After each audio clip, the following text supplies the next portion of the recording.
So today I wanted to go over the stats and extracurriculars that got me into Northwestern, along with the BSMD program at UIC and CS at UVI, as well as a bunch of scholarships. Also, if you have not watched my college decision reactions video, please go watch that video first. Right now, I'm watching you. Go watch the video. I guarantee you will not be disappointed. Actually, I can't make that guarantee, but it's fun and I think this video will make more sense. So please go watch that first and then come back here. So just for context, I went to the Illinois Math and Science Academy, or IMSA, which is like a public STEM boarding school. And we didn't have like honors or AP classes, so it probably wouldn't be helpful if I like listed the names of the classes to you guys anyway. So I'm just gonna like go through and list the grades that I got. And then also I attended that school from sophomore to senior year, but freshman year I just attended like my local public school. So freshman year I took all honors, and then I took one AP computer science principles class, and I had straight A's and everything. Sophomore year is when I switched to my like public boarding school, and then that year I had IMSA's on a semester schedule, so I took 6 classes first semester, 6 classes second semester, and I had straight A's in everything except for 1 A- in like a gym class. And junior year I took 14 classes, 7 each semester, and then I had 1 A- in a computer science class and 1 A- in like a chemistry class. And then senior year, first semester is all they saw, all like my colleges saw. So first semester I had straight A's except for 1 A- in engineering, and then 1 B+ in multivariable calculus. So, and that was like, I took 6 classes first semester. And then second semester, they didn't see the classes, or they didn't see the grades that I got second semester, but they were all straight A's, and it was 7 classes, I believe. So for the SAT, I didn't really study too much, but I had to take it in April anyway, because in Illinois we have the April school day testing, and so I didn't prepare much for that, and then I went in and I took it, and I was able to get a 1550. So I had a 770 in reading and then a 780 in math.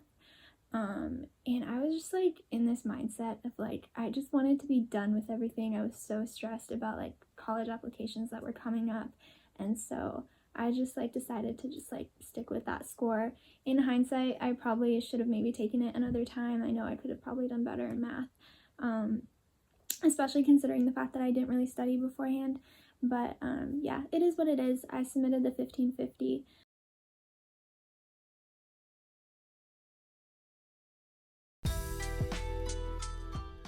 So now we will move on to my extracurriculars. So I'm just gonna go through them from like top to bottom. The first 3 were all kind of about the same thing, but I wanted to split it into 3 because I wanted like more space to talk about what I did, just because it like really was like the narrative that I centered my application on. So the first one was that I was an advocate for the Keeping Youth Safe and Healthy Act in Illinois. So I co-authored a zine on the act and what it entails with the ACLU of Illinois, and then I did some other advocacy relating to that. The second thing was what I did to advocate for that issue at my own school.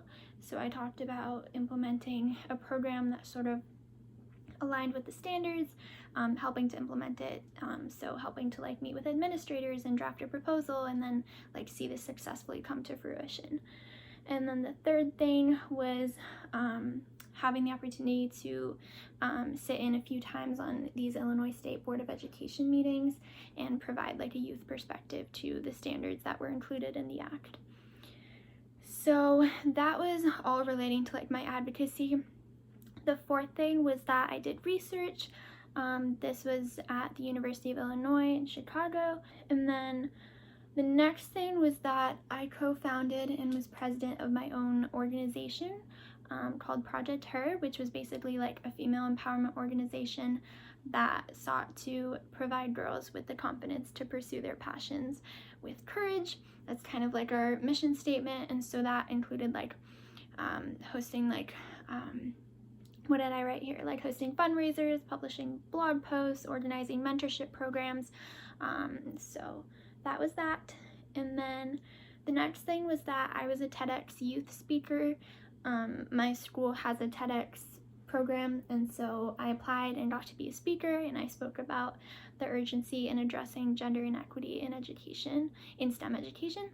That's actually on YouTube if you guys want to go watch it. That is really cool that I got to do that, and I'm very grateful for that opportunity. It was really cool. So anyways, moving on. Then I was an ambassador for the PAD project, which is this menstrual equity organization that I was a part of. I was an ambassador for 2 years. The first year I was just in their normal program, and then the second year I was an advisor at my own school, so I sort of led a group of ambassadors in doing menstrual equity related things, such as like hosting events and organizing product drives and things like that.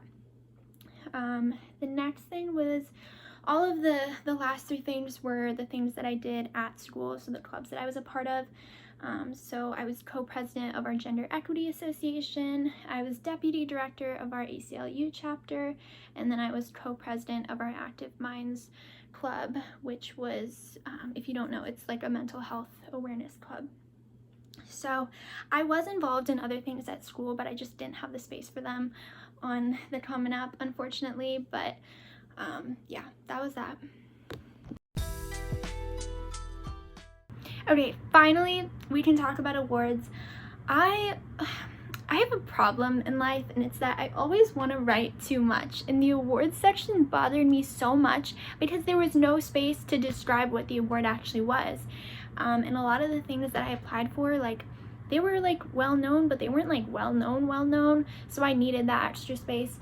So I kind of just like described them in the title, which maybe I wasn't supposed to do, but I did it. And I wanted that information to be there, so I found a place to put it. I don't really know if I was supposed to put it there, probably not, but anyways, that's what I did. So the first thing was that I was a Congressional App Challenge winner when I was a junior. The award was regional, but the competition is like national, but I put regional there because you compete against other students in your district, and I created an app to reduce period poverty in my community.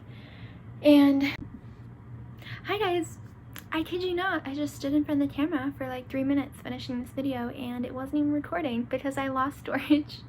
So here I am back again after deleting stuff from my phone. So the second award was local. It was at my school.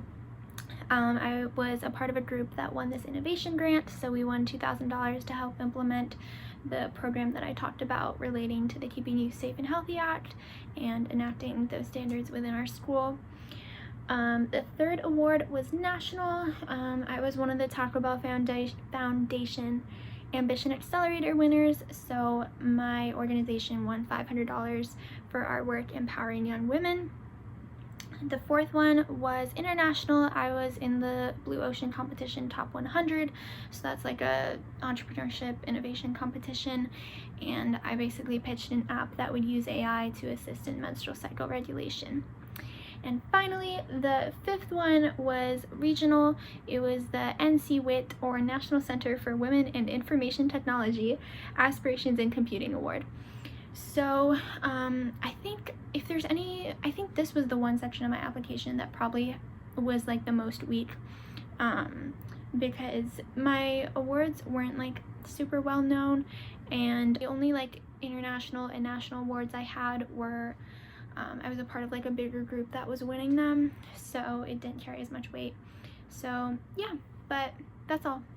So that was it. I hope my stats and ECs and awards were helpful to you, but again, like, don't compare yourself at all. You can get into whatever school you want to go to with whatever application you have. You don't have to have the same things as me. You don't have to not have the same things as me. You don't have to have perfect grades. You don't have to have perfect extracurriculars. It's all about showing who you are, and at the end of the day, sometimes it's not always a meritocracy. Sometimes it's just like one college needs a tuba player, and if you play tuba, then that's really cool, and if you don't, then it's not. And no hate to anyone who doesn't or does play tuba.